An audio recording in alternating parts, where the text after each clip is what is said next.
Hey guys, and welcome back to another video. Hope you are okay on that side of the screen, and today with my full review on the Xiaomi Pad 5, which in my opinion is a great tablet with a few limitations that we will take a look right over here, both on the great and both on the limitations. First of all, it's a beautiful tablet, and one of the things that in my opinion is more important on a tablet is the screen, the sound, the overall build quality, and here will be more than fine. We are talking about 11 inches with a screen with 120 Hz, HDR10, Dolby Vision with a resolution of 2560 by 1600 with 274 ppi, so you can get really close and you will not be able to see the pixels, and it's just a joy to use a screen such as this one.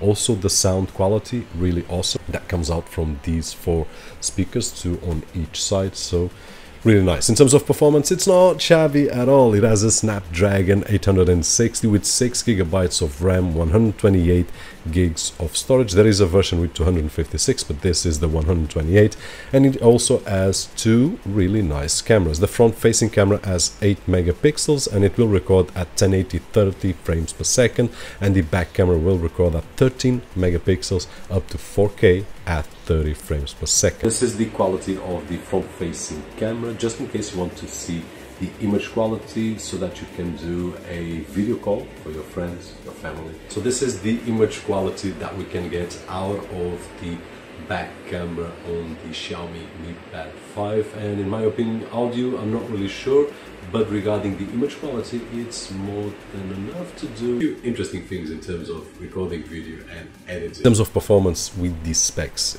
the experience is awesome. We will not feel any kind of downside. It will play everything, great graphics, great everything, and if we want to play games, then you will be able to play any game. If you want to do multitasking, you will be able. If you want to play around with video editing, just fine, and if you want to do some entertaining, then more than fine.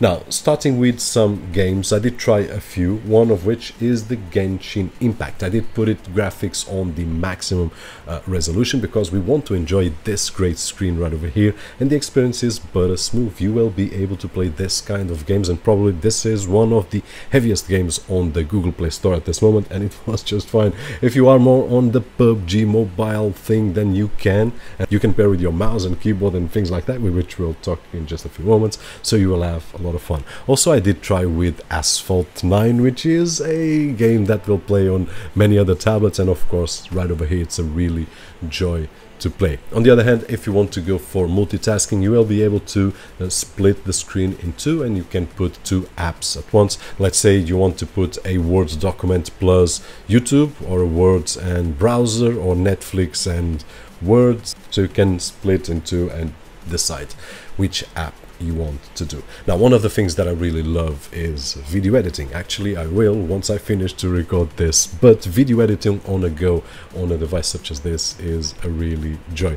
And of course, if I have the choice, I will prefer my computer with a 49-inch display, and I will do real multitasking in video editing. But if I'm on the go, then it's really cool to have a device such as this, because I can just import my videos, and while I'm waiting for the bus or for the train or waiting for someone, I can be editing. And I did try with several apps, so this will be just a personal choice. But in terms of performance, if you are into video editing or photo editing, then just great. I haven't had the chance to try the pen, but it looks that with some limitations as well, works really nice. So for video editing, that will be a great tool to add. Now, something boring is if you want to watch Netflix or Kodi or Ambi or Plex or HBO or Disney Plus or something like that. Although it's not boring, for the tablet it is a boring task, because it will do that just fine. You can select your software of choice and the tablet will do just a great job. You will be able to take full advantage of this beautiful screen, and of course also the sound. Now, one of the things that I did check out is the PC mode app. I did try a older version and a new version, and my opinion is that still not ready. It is really nice, and I believe that in the future will be a great tool for Xiaomi devices, especially tablets like this one right over here. but at this moment of the recording it's just not ready. There are a few limitations in terms of the resizing of the windows and resizing of the apps and the way that we use and the way that we see the settings, and some bugs here and there, which it is on the right way. I'm really happy to see that it exists and someone is working on it, but there is still a long way to do until it's usable in a real world environment. I'm talking about multitasking, talking about working with an external display, which we will talk about in just a few moments. So that's my opinion. Now, the other thing similar to this is Samsung DeX that we have seen right over here, and this, I believe that it is not an alternative, but it's a try to be an alternative which is not there yet. It's a long way to have the same experience that we have on Samsung DeX, which we have tried here with Samsung S20 Fan Edition 5G, which in one moment we have a phone in our pocket, and then when we connect to an external display and using Samsung DeX, we have a full-fledged computer, which is great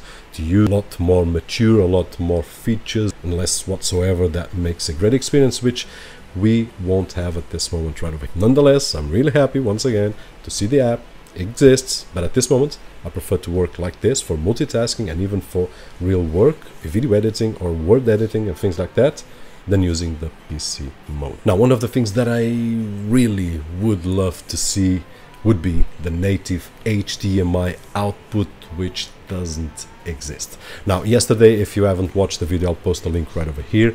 We tried a way of using this tablet with an external display, and it works just fine. We did the test on the delay, on the lag, and so on and so forth. It works just fine, but it's not the same as having a native output. And this happens because although we have USB Type-C right over here, the technology inherent is USB 2.0, and this will limit us in two ways. First of all, we will not have HDMI output right over here, and the second is that the transfer speeds that we will have are roughly 30 megabytes per second. So if you are transferring files, and I did transfer some files from my GoPro recorded at 4K 60 frames per second, which are quite big, and this just means that it will take a while because I've got several files there with a few gigabytes, so that is a limitation. Nonetheless, in terms of using the external screen, I would suggest to check out this video right over here, because the experience is not bad at all. It's not the ideal like having a native HDMI output, but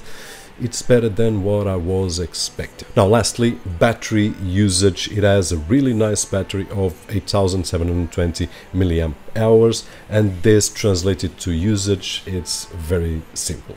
If you are going to use it to work, browse the internet, word processing and so on and so forth, you can count on 12 to 13 hours more or less on my tests, and that is just fine because it's a full day in my opinion. If you are going to mix with games, and let's say 50-50, then just reduce half and you will stay with 6 hours more or less using it for browsing and using it for games. If you are just using it for games, then I would subtract another 2 hours and you will be left with 4 hours, 3.5, 4 hours, depending on the game. If you are talking about the Genshin Impact, then it will consume a lot more than Asphalt 9, so this will depend, but I would say that the battery is great, and even 4 hours on gaming, in my opinion, it is a lot of hours playing. So in conclusion, this is a awesome tablet. Great display right over here, great build quality, great sound with a really awesome performance. It has, in my opinion, two limitations, and they are coming from the same connectivity, which is the USB Type-C. It doesn't have native HDMI output, which we can use the wireless display right over here, and the other one we haven't a workaround, which is the speeds of transfer. So if you are thinking about transferring a lot of files every day and so on and so forth to edit your videos and then exporting your videos, count with 30 megabytes per second on. Nonetheless, if you are okay with this, I believe that in the market right now, this is one of the best purchases, having in mind all the pros and cons. That being said, hope that the video was helpful in some way, and if it was, don't forget that usual thumbs up right over there. My name is Roberto, and as always, I'll see you guys on the next one.